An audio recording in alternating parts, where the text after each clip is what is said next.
Assalamualaikum warahmatullahi wabarakatuh. Selamat datang di mata kuliah Analisa Perancangan Kerja. Pada minggu-minggu lalu kita sudah membahas apa saja yang ada pada metode analisa perancangan kerja, yaitu peta-peta kerja. Nah, pada pertemuan 6 ini kita akan membahas mengenai peta aliran proses. Sebelum kita memasuki kepada modelnya atau gambaran dari peta aliran prosesnya, kita harus mengetahui dulu yaitu apa yang dimaksud dengan peta aliran proses. Nah, di sini dari Bapak Sutalaksana pada bukunya pada tahun 2006 bahwa peta aliran proses adalah suatu diagram yang menunjukkan urutan-urutan dari proses operasi, proses pemeriksaan, proses transportasi, proses menunggu, proses penyimpanan. Nah, proses tersebut adalah suatu proses yang terjadi analisis dari selama suatu proses atau prosedur tersebut berlangsung dalam membuat suatu rancangan produk. Nah, pada peta aliran proses dimuat yaitu informasi-informasi untuk menganalisis seperti waktu yang dibutuhkan dan ada jarak dari perpindahan yang terjadi. Itu yang disebut dengan peta aliran proses. Di sini ada perbedaan dari peta aliran proses dan peta proses operasi. Di sini pada minggu lalu kita sudah membuat yaitu peta proses operasi. Ini adalah perbedaan-perbedaannya. Bisa kalian baca dan kalian pahami dan kalian pelajari. Di sini ada kegunaan dari peta aliran proses. Ada 1, 2, 3, 4, 5, dan 6. Kalian bisa baca, pahami, dan pelajari. Karena pada video ini yaitu saya akan membahas bagaimana cara membuat dari peta aliran proses. Adalah gambaran dari peta aliran proses. Di sini ada bagian atasnya atau bagian topnya. Di sini ada bagian dari proses-prosesnya. Nah, sebelum kita melihat ini, kita lihat dulu yaitu di atasnya bagian atas ini apa sih? Nah, bagian atas ini adalah di sini ada ringkasan. Nah, ringkasan ini untuk mengetahui jumlah dan waktu dari si proses operasi, dari proses pemeriksaan, dari transportasi, dari menunggu, dari proses penyimpanannya, sehingga diketahui berapa jumlahnya atau setelah itu ada waktunya atau waktunya juga.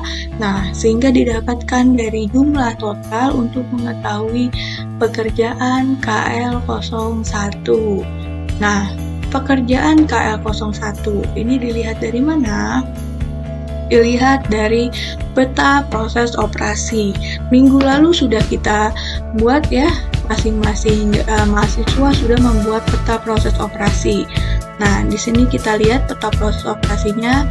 Ini saya membuat peta proses operasinya yaitu ada di mana apa sih KL01 pekerjaannya yang ada terdapat pada peta proses operasi saya.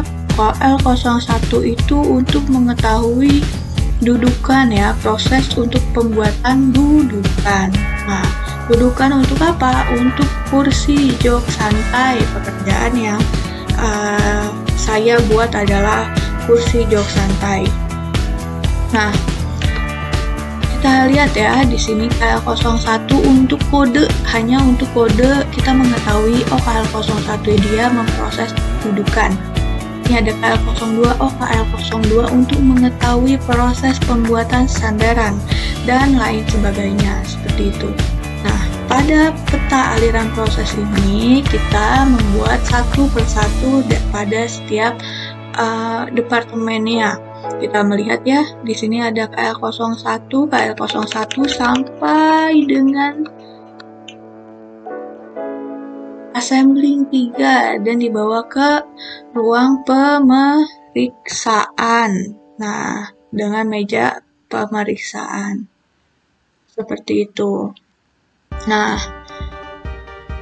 setelah kita mengetahui apa yang akan kita analisis, yaitu dengan pekerjaan KL01, maka kita membuat yang namanya uraian kegiatannya. Apa saja sih yang terdapat pada KL01 uraian kegiatannya? Coba kita analisis bersama-sama.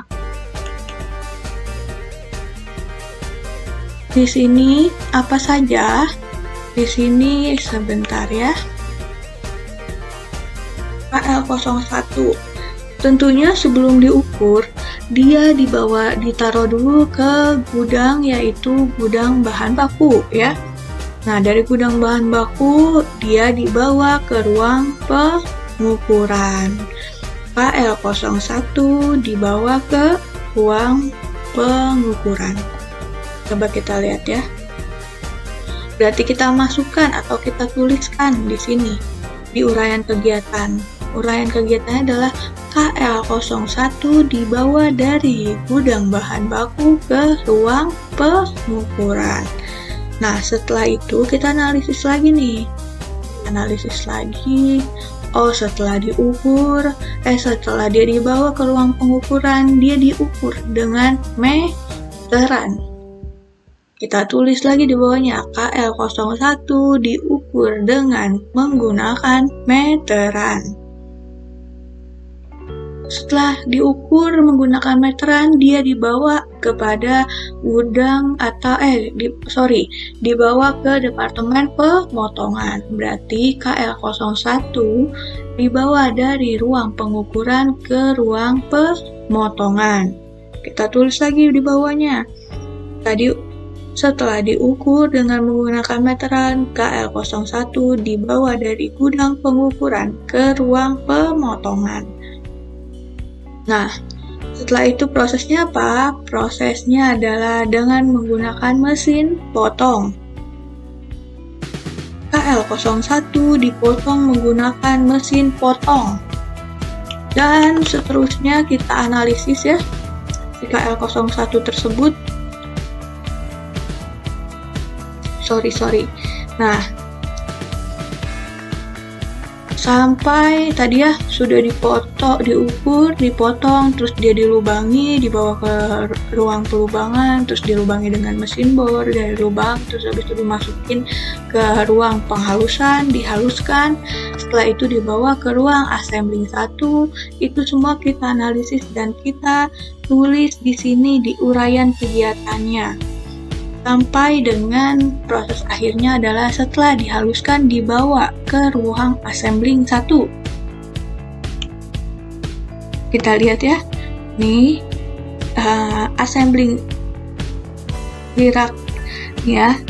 Setelah KL01 dihaluskan di mesin penghalus, KL01 dibawa dari ruang pemeriksaan ke ruang assembling 1. Nah, kita analisis semua ini yang dari sini. Bagaimana proses yang terjadi pada KL01 sampai dia masuk ke ruang pemeriksaan seperti itu. Nah, sampai ke ruang yaitu uraian kegiatannya yaitu assembling 3 disimpan di gudang barang jadi. 1 ya. Nih, assembling 3 dibawa ke ruang yang namanya pemeriksaan. Setelah itu dibawa ke ruang penyimpanan atau gudang barang jadi. Nah, seperti itu. Nah, itu yang disebut dengan uraian kegiatan. Setelah itu ada yang namanya lambang dari uraian kegiatan. Kita analisis ya. Dibawa dari gudang bahan baku ke ruang pengukuran. Dibawa ini ya, berarti adalah transportasi. Nah, ini ya. Kalau misalnya kalian bingung ini lambang apa, di sini ada tulisannya adalah lambang transportasi. Terus yang KL02 diukur dengan menggunakan meteran. Tentu saja namanya itu adalah proses, yaitu adalah operasi ya. Nah, dan seterusnya dipotong menggunakan mesin potong berarti dia operasi. Terus KL01 menunggu, KL02 selesai, itu yang namanya delay ya, terdapat waktu menunggu. Nah, seperti itu. Dan seterusnya untuk mengisi yang namanya lambangnya. Nah, di sini ada jaraknya berapa, jarak yang dibutuhkan dari gudang bahan baku ke ruang pengukuran. Nah, terus diukur kan tentu saja tidak ada jaraknya, tetapi tentu saja dia memiliki waktu juga ya. Waktunya berapa, kita analisis. Dan di sini ada KL01 dibawa dari bahan baku ke pengukuran. Ini juga ada waktunya. Nah, waktu-waktu proses ini yaitu kita bisa melihat pada operation proses chart juga atau peta proses operasinya ya. Kita melihat coba ya waktu dalam proses kegiatan diukur dengan menggunakan meteran. Ini kan waktunya 20 detik. Nah, yang tadi kita analisis diukur dengan menggunakan meteran, waktunya 20 detik juga. Nah, dan coba dipotong. Proses operasi dipotong adalah berapa nih? 50 detik. Tidak begitu kelihatan ya, tapi masih bisa dilihat. Nah, ya, KL01 dipotong dengan menggunakan mesin potong. Nah, ini ada 50 detik waktunya, seperti itu. Dan kalau ini kan kita nggak bisa melihat ya KL01 dibawa ke ruang pengukuran berapa. Nah, ini bisa kita analisis atau kita kalau praktikum kita harus melihat berapa jarak atau waktu berapa jaraknya dan berapa waktu perpindahannya dari departemen 1 ke departemen yang akan kita tuju, yaitu dari gudang bahan baku ke departemen ruang pengukuran. Nah, itu yang disebut dengan jarak, jumlah, waktu, dan lambangnya. Dan uraian kegiatannya, itu yang disebut dari peta aliran proses. Ini gunanya untuk apa? Ini gunanya untuk menganalisa jika terjadi kendala atau permasalahan pada si uraian kegiatan di sini.